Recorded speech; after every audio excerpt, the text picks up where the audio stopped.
તો આ ગયે આ સ્વાગત કરશું તમારું આપની યુટ્યુબ ચેનલ પી ડોટ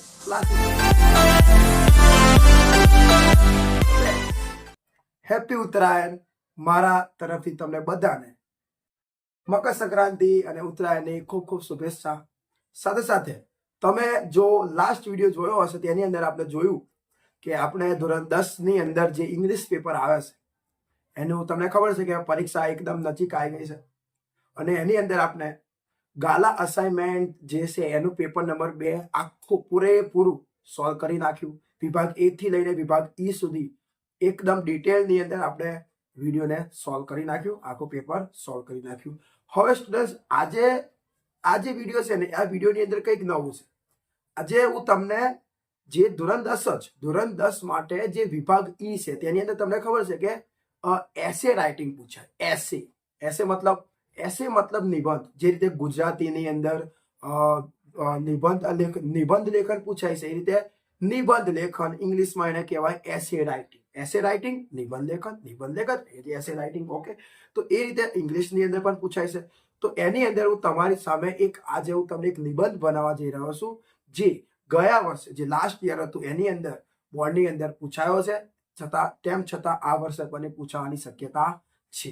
તો તમે આ વિડીયોના એન્ડ સુધી બન્યા રહેજો. તમને આજે એ નિબંધ હું તમને કમ્પ્લીટ પૂરેપૂરો શીખવાડીશ. અને એક વસ્તુ ખાસ ધ્યાન છે, આ વિડીયોની અંદર એક વસ્તુ નવીનતા 100% છે. તમે નિબંધ જોવો, તમે નાની કે તો નિબંધ તમે જુઓ, પણ નિબંધની અંદર કેવું હોય કે ડાયરેક્ટ ઇંગ્લિશમાં સમજાવે એટલે દરેક વિદ્યાર્થી એને કરી ના શકે. પણ તમે આ વિડીયોની અંદર નવીનતા એ છે કે તમારી સામે જે આવશે ને એ ગુજરાતી સાથે આવશે અને એક વાક્ય આવશે. મતલબ એક વાક્યનું ગુજરાતી પણ છે અને સાથે સાથે ઇંગ્લિશ પણ લખેલું છે.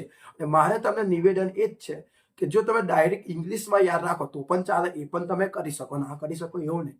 પરંતુ જો તમને ગ્રામરનું તમારી પાસે પરફેક્ટ નોલેજ હોય, તમને દરેકે દરેક ટેન્સ પરફેક્ટ આવડતા હોય, તો સ્ટુડન્ટ્સ જે હું તમારી સામે ગુજરાતી વાક્ય રજૂ કરું તો તમે એ જસ્ટ ગુજરાતી વાક્યને યાદ રાખો અને ગુજરાતી વાક્યને યાદ રાખ્યા બાદ એનું તમે અંગ્રેજી કરવાનો ટ્રાય કરો, જેથી તમારે પૂરેપૂરા કોઈ પણ પોઈન્ટ પર ભૂલ પડવાની કોઈ શક્યતા જ નહીં હોય. તો તમારી સામે હવે આવશે, તમે જુઓ આપની સામે બધું જ આવે છે. તો જુઓ નિબંધનું નામ શું છે એ જોઈ લો. My favourite feather friend. Students નિબંધનું નામ શું છે? My favourite feather friends. મારો પ્રિય પક્ષી. આનો મતલબ શું થાય?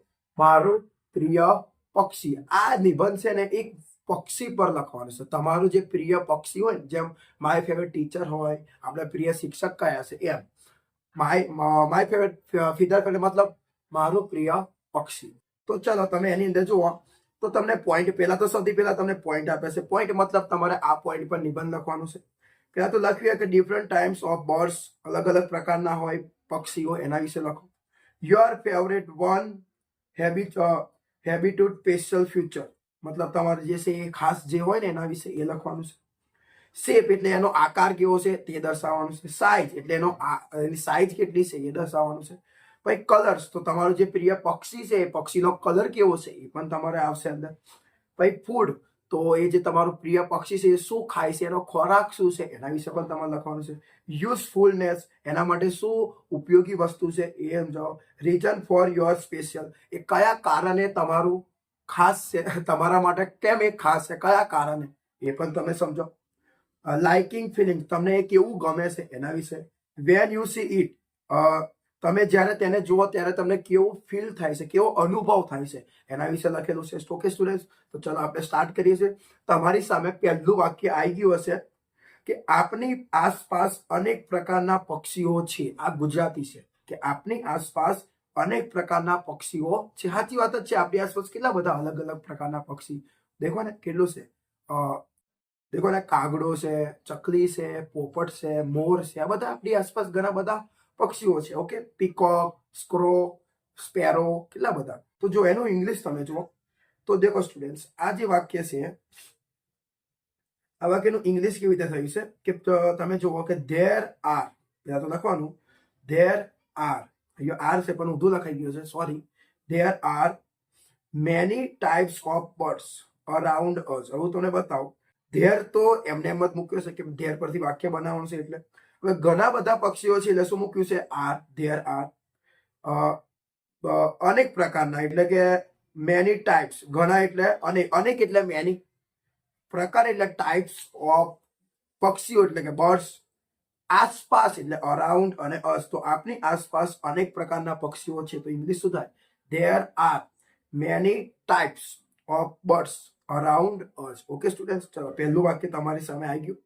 હવે તમે બીજું વાક્ય જુઓ. પણ મારું પ્રિય પક્ષી મોર છે. સાચી વાત, મારી આસપાસ ઘણા બધા પ્રાણીઓ છે એમાંથી પણ, પરંતુ મારું પ્રિય પક્ષી તો કયું છે? મોર છે. તો તમે એનું ઇંગ્લિશ જુઓ. તો પણ માટે લખ્યું છે બટ, મારું એટલે માય, પ્રિય એટલે ફેવરેટ, પક્ષી એટલે બર્ડ, છે માટે લખ્યું ઇજ, અને મોર એટલે ધ પીકોક. તો પણ મારું પ્રિય પક્ષી મોર છે. તો ઇંગ્લિશ થઈ ગયું but my favourite bird is the peacock. Peacock એટલે મોર. તમારી સામે આવી ગયું હશે પીકોક. ઓકે, ચલો એની આગળ જોઈએ. હવે મોર આપનું રાષ્ટ્રીય પક્ષી છે. હા, કેટલી મસ્ત વાત કહેવાય. જેના વિશે તમે નિબંધ લખી રહ્યા છો એની જ વાત છે. જેના વિશે તમે નિબંધ લખી રહ્યા છો એ તો આપનું રાષ્ટ્રીય પક્ષી છે, જેનું નામ શું છે? મોર, જેને ઇંગ્લિશમાં કહેવાય પીકોક. ચલો જુઓ. તો મોર આપનું રાષ્ટ્રીય પક્ષી છે. તો તમે જુઓ, મોર માટે સૌથી પહેલા લખ્યું ધ પીકોક, છે માટે લખ્યું ઇજ, આપનું એટલે અવર, રાષ્ટ્રીય એટલે નેશનલ, અને પક્ષી એટલે બર્ડ. તો મોર આપનું રાષ્ટ્રીય પક્ષી છે. The peacock is our national bird. Okay, એ રીતે ઇંગ્લિશ બનાવેલું છે. આગળ તમે જુઓ. તે લાંબા લાંબા, સુંદર, અતિ સુંદર અને રંગબેરંગી પીંછા ધરાવે છે. મોર તમને ખબર છે, મોરને અતિ એકદમ રંગબેરંગી અલગ અલગ કલરના પીંછા હોય છે ને? હા, તો જુઓ. એ તે એટલે પેલો મોર, તો તે માટે લખ્યું ઈટ, છે માટે અહીંયા લખ્યું છે હેસ. સ્ટુડન્ટ, હું તમને એક મસ્ત વાત કહું. તમે એને અહીંયા ઈજ લખો ને તો પણ ચાલે. તો તમે ઈટ ઈજ બોલો તો પણ ચાલે, અને ઈટ હેસ બોલો તો પણ ચાલશે ને? તો હેસ મૂકી શકો, મૂકવું હોય તો, ઈજ પણ મૂકવું હોય તો પણ મૂકી શકાય. તો તે એટલે ઈટ, છે માટે મૂક્યું મેં હેસ. લાંબા એટલે શું લખ્યું? લોંગ. સુંદર એટલે શું લખ્યું મેં? બ્યુટીફુલ. અને એટલે એન્ડ. રંગબેરંગી એટલે કે કલરફુલ, અને પીછા એટલે ફીધર્સ. શું થઈ ગયું? ફીધર્સ. ઓકે, તો જુઓ. તે લાંબા, સુંદર અને રંગબેરંગી પીંછા ધરાવે છે. It has long, beautiful and colourful feathers. Okay students, આગળ જુઓ. આગળનું વાક્ય. મોરનું ચાલવું ખૂબ જ આકર્ષક છે. યસ, જ્યારે મોર ચાલતો હોય ત્યારે આપણને એને જોવાનું થાય, આપણે એને એના તરફ એટ્રેક્ટ થઈ જઈએ. એવી રીતે મોર ચાલતો હોય. તો જુઓ, મોરનું ચાલવું ખૂબ જ આકર્ષક છે. એનું ઇંગ્લિશ નીચે છે. મોર એટલે લખ્યું ધ પીકોક. હવે તમે અહીંયા છે માટે હેસ લખ્યું છે, ઈજ પણ લખી શકો. ખૂબ જ એટલે અ વેરી. ચાર્મિંગ એટલે આકર્ષક. ચાર્મિંગ નો મતલબ શું થાય ખબર છે? ચાર્મિંગ એટલે આકર્ષક, અને ચાલવું એટલે વોક. તો થઈ ગયું મોરનું ચાલવું ખૂબ જ આકર્ષક છે. The peacock has a very charming walk. Okay students, થઈ ગયું. ચલો હવે આપણે આગળ વધીએ છીએ. જો, તેને વરસાદનું આશ્રય સ્થાન કહેવામાં આવે છે. મોર છે ને એને શું કહેવાય? વરસાદનું આશ્રય સ્થાન કહેવામાં આવે છે. એનું ઇંગ્લિશ જુઓ. તેને એટલે કે મોર એટલે ઈટ, છે માટે ઈજ. હવે સ્ટુડન્ટ્સ, કહેવા માટે આમ તો સી આવે અને એનું ત્રીજું રૂપ શેડ થાય, પણ તમે કોલ કર્યો ને તો પણ ચાલે. તો જુઓ, it is called the harbinger of rains. વરસાદ એટલે રેન્સ, હાર્બિંગર્સ એટલે આશ્ચર્ય સ્થાન. એટલે હાર્બિંગર દેખો ને, વરસાદનું આશ્રય સ્થાન ઇંગ્લિશ થઈ ગયું. પેલું આશ્રય સ્થાનનું આવી ગયું, પછી નું માટે ઓફ આવી ગયો, અને વરસાદ એટલે રેન. તેને વરસાદનું આશ્રય સ્થાન કહેવામાં આવે છે. It is called the harbinger of rains. Okay students, આગળ તરફ જઈએ. આપણે વરસાદની મોસમમાં તેનો મધુર પોકાર સાંભળી શકીએ છીએ. યસ, જ્યારે ચોમાસું ચાલતું હોય અને તમે ખેતરની અંદર ગયા હોય અથવા કોઈ પણ જગ્યાએ ગયા હોય અને મોરનો અવાજ સાંભળવા મળે એટલે કેટલી મજા આવે, આશ્ચર્ય થઈ જાય. ઓકે, ચલો આગળનું વાક્ય જોઈએ. આપણે એટલે વી, શકીએ છીએ એટલે કેન, સાંભળવું એટલે અહીંયા હિયર લખેલું છે. તમે લિસન લખવું હોય તો લખી શકો, પણ હિયર લખ્યું છે. તેનો એટલે ઇટ્સ, મધુર એટલે સ્વીટ્સ, પોકાર એટલે કોલ. દરમિયાન કે આપણે વરસાદની મોસમ દરમિયાન એટલે during the rainy season. Okay students, એ રીતે તમે જોઈ શકો છો. આગળનું જુઓ. તે પંખાની જેમ તેના રંગબેરંગી પીછાઓ ફેલાવે છે. પંખાની જેમ, પાંખિયાની જેમ, પંખાની જેમ, અને વરસાદમાં નાચે છે. દેખો. It spanned out its colorful feathers like as fan, આકાશમાં fan, and dances in the rain. વરસાદમાં નાચે છે મોર. ઓકે, આગળનું તમે જુઓ.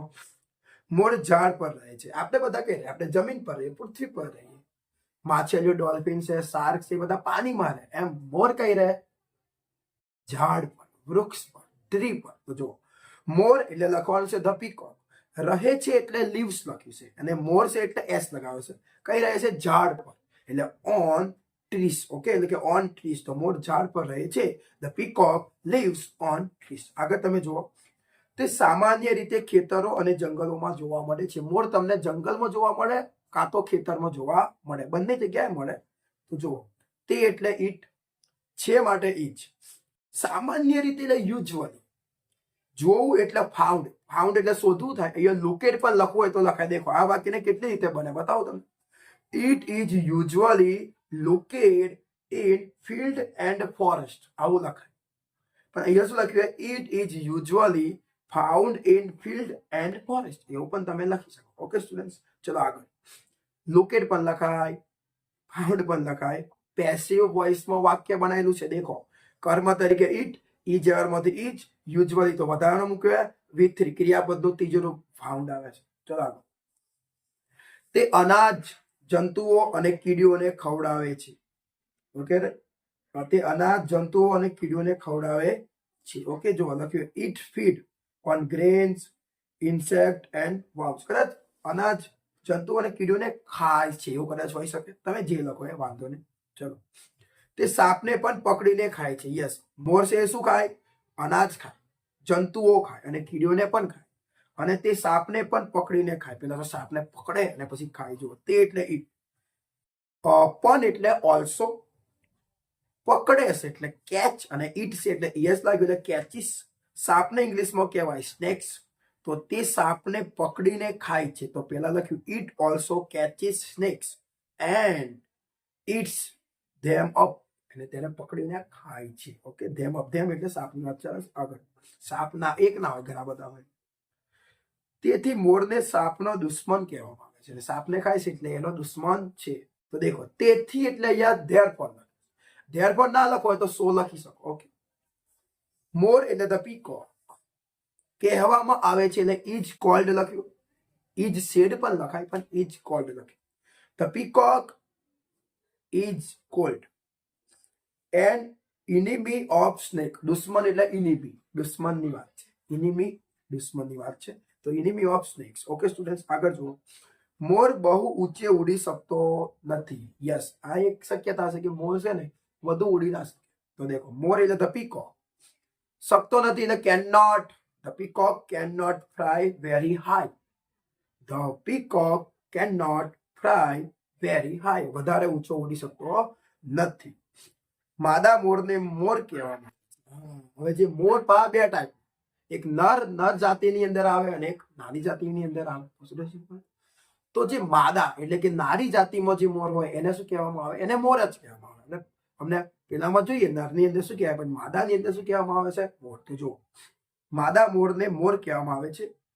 માદા મોર એટલે the female, the female peacock.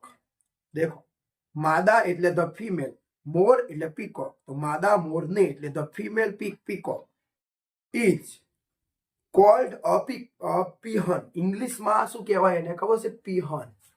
સાંભળજો, મોર હોય ને, તો જે માદા મોર હોય ને એને ગુજરાતીમાં તો મોર જ કહેવાય, પણ ઇંગ્લિશમાં શું કહેવાય? પીહન. તો જો, માદા મોરને મોર કહેવામાં આવે છે. The female peacock is called a peahen. Okay, આગળ તમે જુઓ. મોરના પીછાનો ઉપયોગ ઘણી સજાવટની વસ્તુઓ બનાવવામાં થાય છે.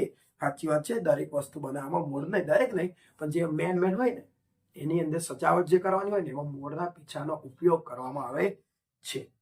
તો દેખો, મોરના પીછા એટલે the feathers of the peacock. મોરના પીછા, પીછા એટલે ધ ફીધર્સ, ના એટલે ઓફ, મોર એટલે પીકોક. તો મોરના પીછાનો એટલે the feathers of the peacock are used to make many decorative items એવું લખેલું છે. ઓકે, ચલો આગળ.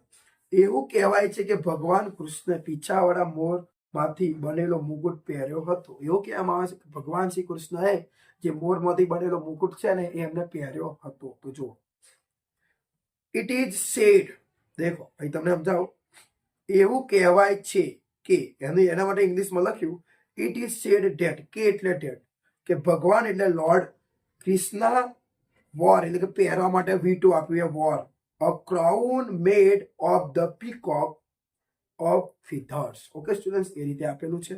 તો દેખો સ્ટુડન્ટ્સ, બસ આટલું જ નિબંધ તમારે લખવાનું હોય. તમારે કાંઈ વધારે ના લખવાનું હોય. બસ એક નહીં પણ 2 કે 3 તમે પેરેગ્રાફ લખી દો. 2 લખો ને તો પણ ઇનફ છે. તો આ તમારી સામે આજે આપણે માય ફેવરેટ ફીધર્સ, એટલે મારો પ્રિય પક્ષી મોર વિશેની વાત કરી. જો તમારે મોર વિશે લખવું હોય તો તમે આ લખી શકો, અને જો તમારે બીજું લખવું હોય તો પણ તમે લખી શકો. મોર માટે પીકોક લખ્યું તો પીકોકની જગ્યાએ તમારે તો સ્પેરો લખી દેવાનું. થોડું ઘણું ચેન્જીસ કરી દો તો પણ ચાલી જાય. મતલબ આ એક ફોર્મેટ થયો એવું કહી શકાય કે કોઈ પણ નિબંધ પૂછાય ફીધર ફ્રેન્ડ, તમારે તે લખવું તો તમે લખી શકો છો. તો આશા રાખું છું કે તમને આ વિડીયોથી 100% ફાયદો થયો હશે. પ્લીઝ તમે હજુ આ ચેનલને સબસ્ક્રાઇબ ના કરી તો અત્યારે જ આ વિડીયોને લાઈક કરી દેજો, શેર પણ કરી દેજો, અને હા, ચેનલને સબસ્ક્રાઇબ કરીને જજો. ચલો મળીએ આવતા વિડીયોની અંદર.